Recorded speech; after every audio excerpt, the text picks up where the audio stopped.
अंधेरे में डूबे एक अगम जंगल की सन्नाटा को चीरती हुई एक दरी सहमी चीख।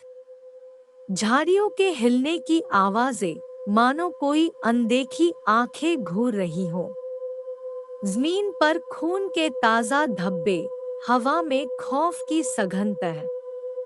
और फिर एक खामोशी जो और भी ज्यादा डरा देती है। दोस्तों के चेहरे पर, उनकी आंखों में दहशत झलक रही है।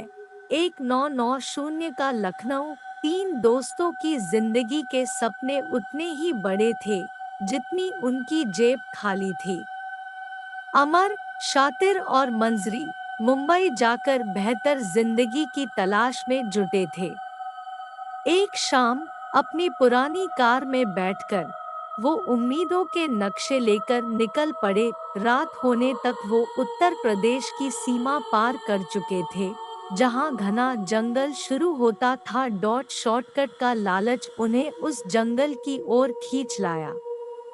शुरू में सब कुछ ठीक लगा, लेकिन जैसे जैसे रात गहराती गई, वैसे वैसे हवा में एक अजीब सन्नाटा छा जाता।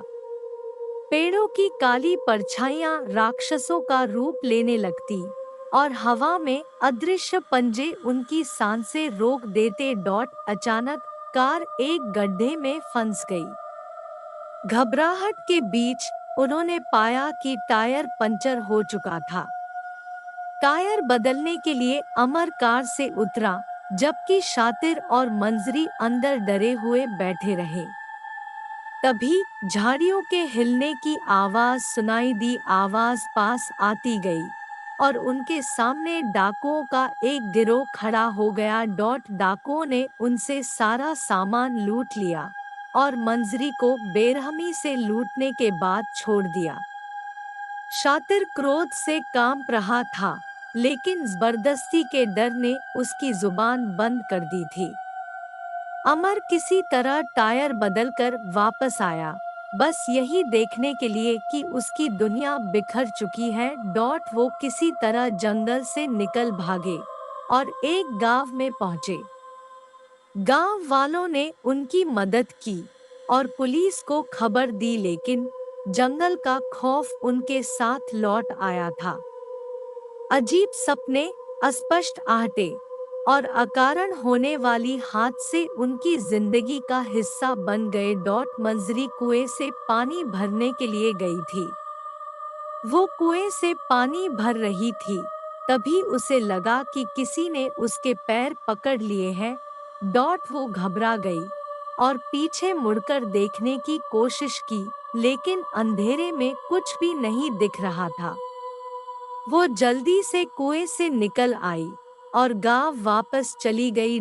मंजरी को लगा कि उसे सपना आ रहा होगा, लेकिन वो यकीन नहीं कर पा रही थी।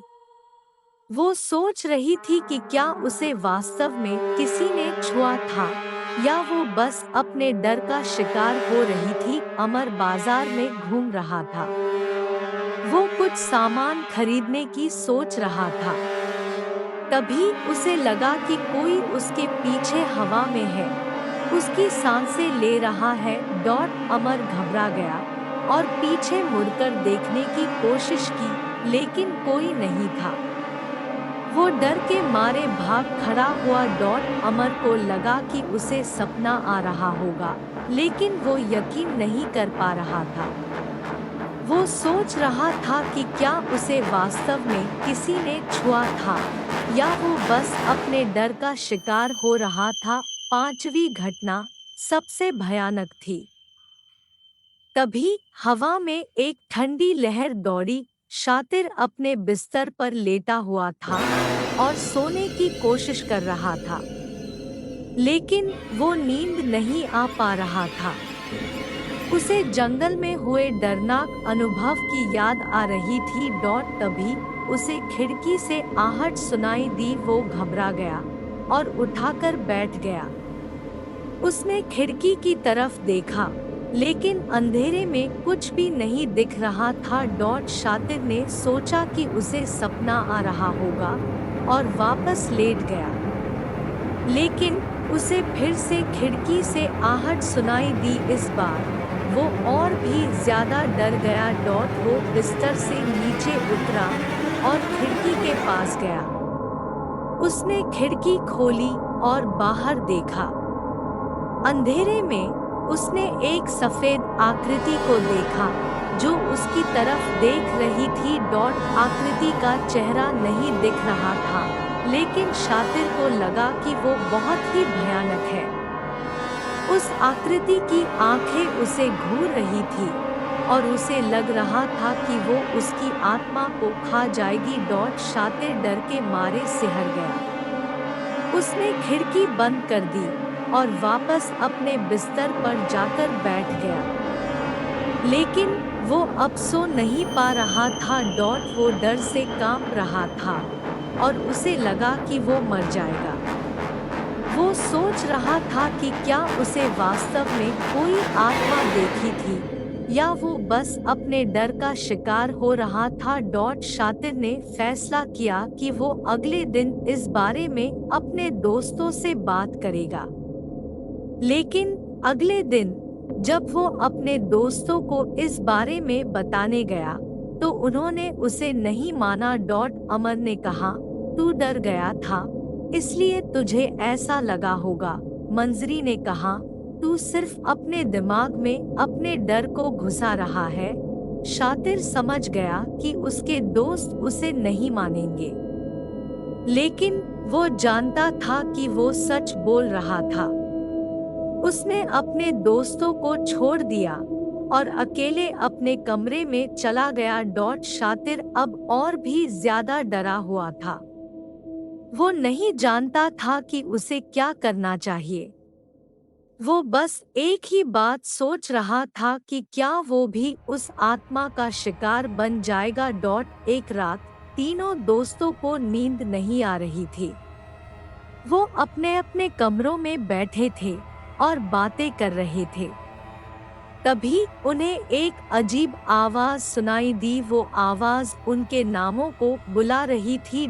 वो तीनों आवाज की ओर गए और जंगल की ओर बढ़ने लगे। जैसे जैसे वो जंगल के अंदर जाते गए वैसे वैसे आवाज जोर से होने लगी। आखिरकार वो जंगल के बीचों बीच पहुंचे। वहां उन्होंने एक टूटी फूटी मूर्ति देखी जिसके आसपास खून के ताजे धब्बे बिखरे थे। मंजरी ने देखा कि मूर्ति की आंखें उसे देख रही है। वो डर गई और पीछे हटने लगी। शातिर ने मंजरी को रोका और कहा, क्या हुआ? मंजरी ने कहा, उस मूर्ति में कुछ गड़बड़ है। अमर ने कहा, तुम डर रही हो? मंजरी ने कहा, नहीं, मैं सच कह रही हूँ। उस मूर्ति में कोई आत्मा है। तभी मूर्ति की आंखें चमक उठीं। उसमें से एक अजीब रोशनी निकली और तीनों दोस्तों को घेर ली। वो तीनों डर के मारे चीखने लगे। वो रोशनी उनके शरीर में घुस रही थी और उन्हें जला रही थी। अंत में तीनों दोस्तों की चीखें बंद हो गई। वो मर चुके थे। अगली सुबह गांव के लोगों ने तीनों दोस्तों के शव जंगल में पड़े हुए देखे। पुलिस ने जांच की, लेकिन उन्हें कोई सुराग नहीं मिला। लोगों का मानना था कि तीनों दोस्तों को जंगल की आत्मा ने मार डाला था। कहा जाता है कि वह आत्मा एक युवती की थी जिसकी हत्या उसी जंगल में डाकुओं ने कर दी थी। तीनों दोस्तों की मौत एक त्रासदी थी। वे अपने सपनों को पूरा करने के लिए मुंबई जा रहे थे, लेकिन उनकी जिंदगी एक भयानक रहस्य के साथ समाप्त हो गई। यह स्पष्ट नहीं है कि तीनों दोस्तों को वास्तव में किसने मारा था।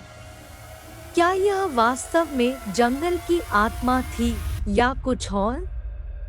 यह रहस्य हमेशा एक रहस्य बना रहेगा। दोस्तों, कृपया अधिक से अधिक डरावनी कहानियों के लिए रेनी फन यूनिवर्स चैनल को लाइक और शेयर करें और सब्सक्राइब करें।